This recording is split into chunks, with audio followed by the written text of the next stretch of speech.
Pulmonary embolism and pulmonary oedema एक जैसे similar word होने की वजह से काफ़ी कंफ्यूजन क्रिएट करते हैं। इसी वजह से बच्चे बहुत कंफ्यूज रहते हैं और एग्जाम में इसको गलत कराते हैं। सो ये बहुत मार्क्स गेनिंग टॉपिक है और पल्मरी एम्बोलिज्म और पल्मरी एडिमा दोनों ही एनक्लेस और नॉर्सेट के लिए इंपॉर्टेंट टॉपिक है। सो आइए इसको कंसेप्ट को क्लियर करते हैं नेक्स्ट जनरेशन नर्स क्लासेस की तरफ से। सो पल्मरी एम्बोलिज्म, तो पल्मरी एम्बोलिज्म क्या होता है? Pulmonary embolism is a condition in which blood clot block a pulmonary artery causing sudden reduction in blood flow to the lungs. It mean कि यहाँ पे ब्लड क्लॉट होगा और जिसकी वजह से पल्मरी आर्टरी ब्लॉक हो जाएगी और उसकी वजह से क्या होगा, लंग्स में ब्लड फ्लो प्रॉपर तरीके से नहीं हो पाएगा। सो इसका मतलब पल्मरी एम्बोलिज्म एक ऐसी कंडीशन है जहाँ पे ब्लड क्लॉट फॉर्मेशन होता है और वो लंग्स की जो भी पल्मरी आर्टरी है उनको ब्लॉक करता है। और इसके क्या कॉजेस हैं? इसके मेन कॉज है डीप वेन थ्रोम्बोसिस, सबसे मेन कॉज है, यानी कि थ्रोम्बोसिस के कारण पल्मरी एम्बोलिज्म हो जाना। और इसके अलावा और अदर रिस्क फैक्टर क्या है, जैसे कि प्रोलॉन्ग बेड रेस्ट रहता है कोई, या इमोबिलाइजेशन हो रहा है किसी का, तो उस वजह से भी ब्लड क्लॉट फॉर्मेशन ज़्यादा इंक्रीज हो जाता है, या फिर रिसेंट कोई सर्जरी हुई है, या प्रेगनेंसी है, या हार्मोनल थेरेपी चल रही है, जिस वजह से पल्मरी एम्बोलिज्म की कंडीशन बढ़ जाती है।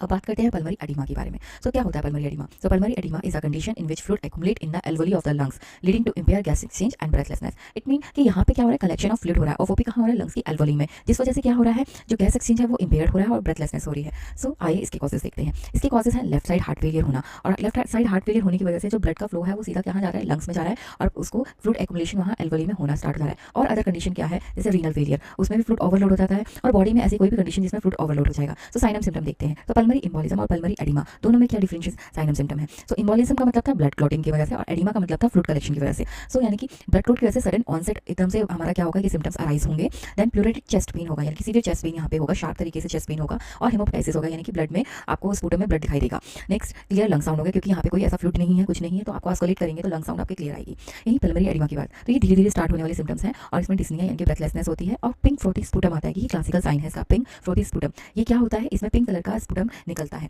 जिसमें कि बॉडी फ्लूइड ज़्यादा भरे होते हैं, more than blood body fluid ज़्यादा होता है। और अगर यहाँ पे फ्लूइड है तो यहाँ पे ऑस्कुलेट करेंगे तो कैसा साउंड मिलेगा, क्रैकल साउंड मिलेगा।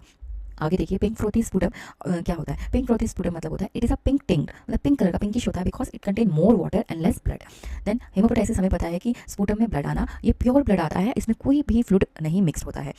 देन बात करते हैं डायग्नोस्टिक इवैल्यूएशन की। सो पल्मरी एम्बोलिज्म, क्योंकि इसमें क्लोट है तो क्लोट को टेस्ट करने के लिए हम डीप डाइमर टेस्ट करते हैं। एक ब्लड टेस्ट है जिसमें ब्लड क्लोटिंग एक्टिविटी को देखा जाता है, और जब ये इंक्रीज होते हैं तो उसके बाद हम कंफर्मेटिव डायग्नोसिस करते हैं, वो है CTPA, यानी कि पल्मरी एंजियोग्राफी करते हैं। देन वहीं पल्मरी एडिमा यानी कि फ्लूइड को देखने के लिए चेस्ट एक्सरे किया जाता है।